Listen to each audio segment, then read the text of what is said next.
Bismillahirrahmanirrahim. Assalamu alaikum students, the educators, Baradari campus, Gujarat. This is the lesson of SST. Today we start our geography portion as we are started. Our topic is human and environmental geography. So let's open your page number 74. See the heading number 2.2 Environmental Geography. This sub-branch relates to the study of the environment. Environmental Geography में environment sub branch है और इसके related study किया गया है effects of modernization on it और जदीद तरीन ज़राए जिनके इन्वायरमेंट के ऊपर असरात पड़ते हैं उनके बारे में स्टडी किया जाता है. This study is important because we have made huge technological progress. Environmental geography को स्टडी करना बहुत ज़रूरी है क्योंकि हमने बहुत बड़ी टेक्नोलॉजिकल प्रोग्रेस की है. However, the same progress also has consequences that have negative effects on the environment. ताहम ये जो प्रोग्रेस की है इनकी कई पॉजिटिव इन्वायरमेंट के ऊपर कई पॉजिटिव इफेक्ट्स भी हैं और कई नेगेटिव इफेक्ट्स भी हैं. फॉर एग्जांपल मिसाल के तौर पर cars have made it easy for us to commute but they also cause large amounts of air pollution. कह रहे हैं कि कार के ज़रिए हमें सहूलत तो ये होती है, इसका पॉजिटिव इफेक्ट ये है कि इसके ज़रिए से हम एक जगह से दूसरी जगह जा सकते हैं. मतलब ये आमदोरफ्त के लिए यूज़ होती है. लेकिन इसका जो नेगेटिव इफ़ेक्ट है वो ये है कि ये बहुत जब हम गाड़ी चलाते हैं तो इसका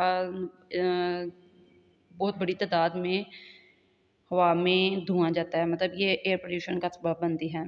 natural environment means the natural things that are found in nature. Natural environment का मतलब होता है कि नेचुरल चीज़ों को नेचर में से नेचुरल चीज़ों को तलाश करना. For example natural environment are plants and vegetation. मिसाल के तौर पर नेचुरल इन्वायरमेंट में plants and vegetations, rivers, lakes, ponds, rocks and everything else nature has given us.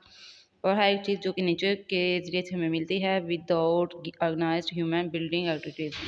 Human building activities के बगैर ये जो चीज़ें हमें मिलती हैं वो क्या है, नेचुरल इन्वायरमेंट के ज़रिए हमें ये तमाम चीज़ें मिलती हैं. Students see your next page number 75. The built environment और human environment is what we need to be more aware of because it depends on human activities. Built environment या फिर ह्यूमन इन्वायरमेंट के बारे में जानना बहुत ज़रूरी है क्योंकि ये ह्यूमन एक्टिविटीज़ के ऊपर डिपेंड करता है. The term built environment refers to the man made. ये इन्वायरमेंटल ज्योग्राफी में जो बिल्ट इन्वायरमेंट की टर्म को इसलिए रेफ़र किया गया है क्योंकि ये man made refers to the man made surroundings that provide the setting for human activity. क्योंकि इस बिल्ट इन्वायरमेंट में इर्द गिर्द ह्यूमन होते हैं और मतलब इंसान होते हैं. ये मैन मेड इन्वायरमेंट भी कहलाता है क्योंकि इसमें तमाम ह्यूमन एक्टिविटीज़ सेट की जाती हैं. It include buildings. इसमें buildings and parks, green spaces and cities आ जाते हैं. मोरओवर इसके अलावा it includes supporting structures like pipeline. इसके अलावा इसमें सपोर्टिंग स्ट्रक्चर जैसा कि पाइपलाइन, इलेक्ट्रिसिटी टावर्स और mobile phone signals tower among other thing. और मोबाइल फ़ोन सिग्नल्स टावर और इसके अलावा दूसरी चीज़ें. It is the space in which we live, work and enjoy our daily life. ऐसी जगह जहाँ पर हम जिंदा रहते हैं, काम करते हैं और अपनी डेली लाइफ को एंजॉय करते हैं. फॉर इंस्टेंस इसके अलावा ट्रीज़ गिव अस ऑक्सीजन.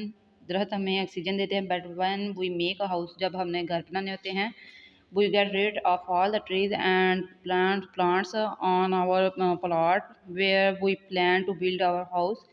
तो फिर हम तमाम दरख्त और पौधों को काट देते हैं जिस जगह पे हमने अपना घर बनाना होता है.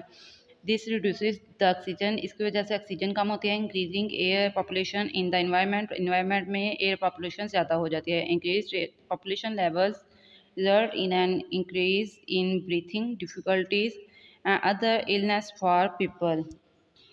क्योंकि जैसे जैसे हमें अपने घर बनाने के लिए जगह की ज़रूरत होगी, वैसे ही हम फील्ड्स को क्लियर करेंगे, दरख्तों को काटेंगे, पौधों को काटेंगे और फिर वो एरिया को क्लियर करके उधर हम घर बनाएंगे। तो इसका फ़ायदा ये तो होगा, हम अपनी रहाइश के लिए जगह तो बना लेंगे, लेकिन इसका नुकसान ये होगा जैसे कि हम तमाम ग्रीनरी ख़त्म करते जा रहे हैं। तो क्योंकि ग्रीनरी की वजह से ही, दरख्तों के ज़रिए से ही हमें ऑक्सीजन मिलती है, तो वो ऑक्सीजन में हवा में ऑक्सीजन की कमी आ जाएगी और फिर ज़ाहिर है पॉपुलेशन तो इससे इंक्रीज़ हो रही है। तो इससे ये मसला होगा कि पॉपुलेशन लेवल इंक्रीज़ हो जाएगा और इंसानों को, और दूसरी तरफ जब हम दरख्त काटते हैं तो ऑक्सीजन लेवल कम हो जाता है। तो इसकी वजह से पॉपुलेशन लेवल इंक्रीज़ होता जा रहा है और जो ऑक्सीजन कम हो रही है, जिसकी वजह से बहुत ज़्यादा बीमारियां पैदा हो रही हैं और लोग बीमार हो रहे हैं। Now students, see your next heading 2.3 pollution. Pollution mean आलूदगी. We commonly hear about global warming and industrial waste materials causing pollution. आमतौर पर हम सुनते हैं कि ग्लोबल वार्मिंग में जो इंडस्ट्रियल वेस्ट मटेरियल्स हैं ये पोल्यूशन का सबब बन रही हैं। Pollution is the introduction of impure and undesirable elements into the natural environment. Natural environment में इम्प्योर और अनडिज़ायरेबल एलिमेंट्स पोल्यूशन का सबब बनते हैं। This cause the environment to became unsafe and unhealthy, जिसकी वजह से इन्वायरमेंट अनसेफ और अनहेल्दी बन गई है। Pollution can take the form of chemical substances which in some cases is released by factories or is in the form of energy such as heat, light and noise.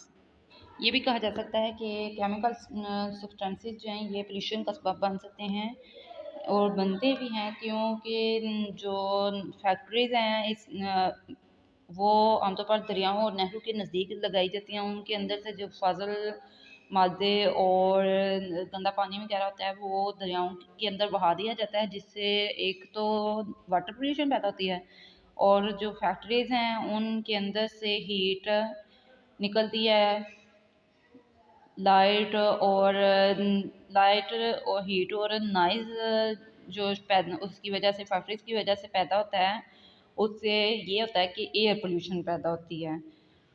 मतलब factories से air pollution और water pollution दोनों ही पैदा होती हैं। Once we know what pollution is, it is not difficult to imagine that it has always accompanied the development of civilization. The reason for this is the man tries to control natural elements. The earliest form of pollution started from prehistoric times when we lit the first fires.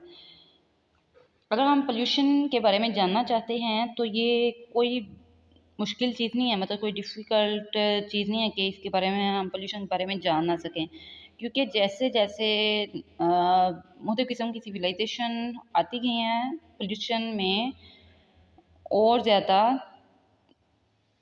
Development आती गई है। मतलब जैसे ही civilisation ने different civilisation ने development हासिल किया है, उस टाइम के साथ साथ ही पोल्यूशन भी जो है वो इंक्रीज़ होती गई है। इसकी एक बड़ी वजह ये है कि इंसान ने खुद बहुत ही इंसान जो है नेचुरल एलिमेंट्स ख़त्म करता जा रहा है। मतलब नेचुरल एलिमेंट्स में देखें, जैसे कि अब हमें घर बनाने के लिए एरिया की ज़रूरत होती है तो हम पौधों और दरख्तों को काटते जा रहे हैं। इसके बरक्स इंसान वो अगर ठीक है वो काट रहे हैं तो इसके बरक्स वो किसी और एरिया में पौधे और दरख्त लगा नहीं रहे, तो जिसकी वजह से ऑक्सीजन की कमी होती जा रही है। तो इंसान खुद बहुत ही नेचुरल एलिमेंट जो है ना ये ख़त्म कर रहा है। तो अगर पुराने ज़मानों में देखा जाए तो सबसे पोल्यूशन की वजह, सबसे पहले पोल्यूशन किस वजह से स्टार्ट हुई हिस्ट्री में अब हम जब देखते हैं तो सबसे पहले जो फर्स्ट इजाद थी वो फायर थी। फर्स्ट इन्वेंशन क्या थी? फायर। मतलब फायर के ज़रिए से ही पोल्यूशन पैदा हुई, क्योंकि जब हम आग लगाते हैं तो आग में से धुआं निकलता है और वो धुआं जो है वो स्मोक एयर में स्मोक का सबब बनता है, जिसकी वजह से बहुत सी सांस बीमारियाँ पैदा होती हैं, सांस की बीमारियाँ पैदा होती हैं। तो इसके क्योंकि पुराने ज़माने में आप देखें फायर की वजह से उनको फ़ायदे तो बहुत हुए थे। वो खाना पका कर खा सकते थे। इसके अलावा जब रात को उनको उन्होंने कोई काम करना होता था, तो वो फायर के ज़रिए से रोशनी करके तो कर सकते थे। Class not your diary, reading of page number 74 and 75 learned by heart. Stay blessed and Allah Hafiz.